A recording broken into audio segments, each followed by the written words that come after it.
Pregnancy రావాలి అంటే, success rate పెరగాలి అంటే, మీ సైడ్ నుంచి మీరేం చేయొచ్చు? ఈ విషయం గురించి మనం ఈరోజు మాట్లాడుకుందాము. నమస్తే అండి. నేను doctor Maitreyi, fertility expert, Maitrisri fertility centre, Hyderabad.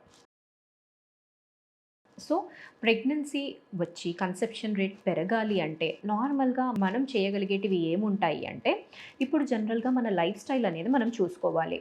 So, ఇప్పుడు ముందు కాలంలాగా మనకు దొరికే ఫుడ్స్ అనేవి కూడా అలా ఉండట్లేదు.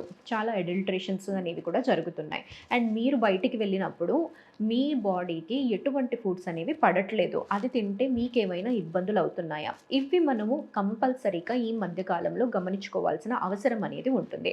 మీరు ప్రెగ్నెన్సీకి ప్రయత్నిస్తున్నా లేకపోయినా ఫ్యూచర్‌లో మీ బాడీ బెటర్‌గా ఉండాలి అంటే మనము ఈ మినిమల్ మోడిఫికేషన్స్ అనేవి మన లైఫ్ స్టైల్‌లో చేసుకోవాలి. సో, బయట మనం ఫుడ్స్ తింటున్నప్పుడు ఈ ఫుడ్ తిన్నప్పుడు నాకు ఎక్కువగా ఇదవుతుంది. లేదంటే దీని నుంచి నాకు ప్రాబ్లమ్ అవుతుంది. నాకు గ్యాస్ట్రైటిస్ అవుతుంది. నాకు మోషన్స్ అవుతున్నాయి. అలాంటివంటే అవి కంప్లీట్‌గా అవాయిడ్ చేయండి. తర్వాత మనం ఇంట్లో కూడా కొన్ని ఫుడ్స్ తీసుకున్నప్పుడు ఫర్ ఎగ్జాంపుల్ ఏదైనా కానీ మీరు డైరీ ప్రొడక్ట్స్ అనేవి తీసుకున్నప్పుడు అది మీకు పడట్లేదు అంటే లాక్టోస్ ఇంటాలరెన్స్ ఏమైనా ఉందా అనేది మనం గమనించుకోవాలి. ఆర్ కొందరికి వీట్, చపాతీ అది తిన్నప్పుడు కొందరికి పడదు. సో, అలాంటివనేది మీ బాడీకి ఏం పడట్లేదు అని మీరు గమనించుకోవాలి. ఏవైతే మీకు వర్కౌట్ అయితున్నాయో అదే ఫుడ్ అనేది మీరు కంటిన్యూయస్‌గా తీసుకోవాల్సిన అవసరం అనేది ఉంటుంది.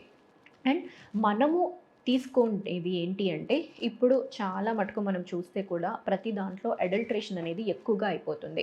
సో, దాన్ని మనం మినిమైజ్ చేయాలి అంటే, ఇప్పుడు మనం తీసుకునే టాక్సిన్స్ అనేవి తగ్గించుకోవాలి. అంటే ఇప్పుడు మీరు డైలీ ఒకవేళ నాన్ వెజ్ అనేది కన్జ్యూమ్ చేస్తున్నారంటే, ఆ ఫ్రీక్వెన్సీ అనేది తగ్గించుకోండి.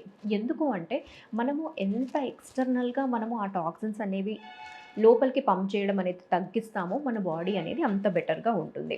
వీక్లీ వన్స్ తినొచ్చా అన్నట్టుగా అడుగుతుంటారు చాలామంది. తినొచ్చండి, ఇబ్బంది ఏమీ లేదు. బట్ దానికి తగ్గట్టుగా మీరు ఏవైనా కానీ ఎక్కువగా వాటర్ ఇంటేక్ తీసుకోవడము, ఫ్రూట్స్ తీసుకోవడము, ఫైబర్ కంటెంట్ అనేది తీసుకుంటే మీకు ఎక్స్‌క్రీషన్ అనేది కూడా అదే విధంగా అవుతుంది. లేదు అంటే ఆ టాక్సిన్స్ అనేవి మన బాడీలోనే ఉండిపోయి డ్యామేజెస్ అనేవి జరిగే ఛాన్సెస్ అనేవి ఉంటాయి. అండ్ ఇంకొకటి most important thing exercise. Exercise అయినా, వాకింగ్ అన్నా ఏదన్నా కానీ కంపల్సరీగా చేయాలి. ఇప్పుడు మనము అదేదో మనము ఒక నెక్స్ట్ మంత్‌కి మనం తగ్గాలి అంటే ఈ నెల స్టార్ట్ చేయడము అలాంటివి కాదు. లాంగ్ టర్మ్ హెల్త్ బెనిఫిట్స్ అనేవి రావడానికి మన బాడీ అనేది 50స్‌లో బెటర్‌గా ఉండడానికి మీరు 20స్‌లో ఉన్నప్పటి నుంచే దానిపైన వర్క్ చేయాల్సిన అవసరం అనేది ఉంటుంది. డిఫరెంట్ కైండ్ ఆఫ్ ఎక్సర్సైజెస్ మీరు ఏదైతే ఎంజాయ్ చేస్తారో అది చేయండి. జిమ్‌కెళ్తే మంచిగా అనిపిస్తుందంటే దానికి వెళ్ళండి. Or else swimming, walking, cycling ఇలాంటివి ఏవైనా కానీ మినిమమ్ కంపల్సరీగా బాడీకి అట్‌లీస్ట్ ఒక 20-25 మినిట్స్ పర్ డే యాక్టివిటీ ఉండేలాగా చూడండి. ఎందుకంటే మనం ఒక్కసారి ఆఫీస్‌కెళ్ళినా, ఎక్కడికెళ్ళినా కంపల్సరీగా పొద్దున్నుంచి సాయంత్రం వరకు కూర్చొనుంటాం. సో, అట్‌లీస్ట్ మన బాడీ అనేది ఆ మాత్రం యాక్టివిటీ అనేది డిజర్వ్ చేస్తుంది. సో, ఫ్యూచర్‌లో 50స్‌లోకి మీరు వెళ్ళినప్పుడు మీ బాడీ మీకు బెటర్‌గా ఉండాలంటే ఇప్పటి నుంచే మీరు దానిపైన వర్క్ చేయడం అనేది స్టార్ట్ చేయండి. ఇవన్నీ మీరు చేస్తున్నారంటే టాక్సిన్స్ అనేవి తగ్గి మీ బాడీ అనేది బెటర్‌గా యాక్సెప్ట్ చేసి మీకు ప్రెగ్నెన్సీ రేట్స్ అనేవి కూడా బెటర్‌గా ఉంటాయండి. Thank you.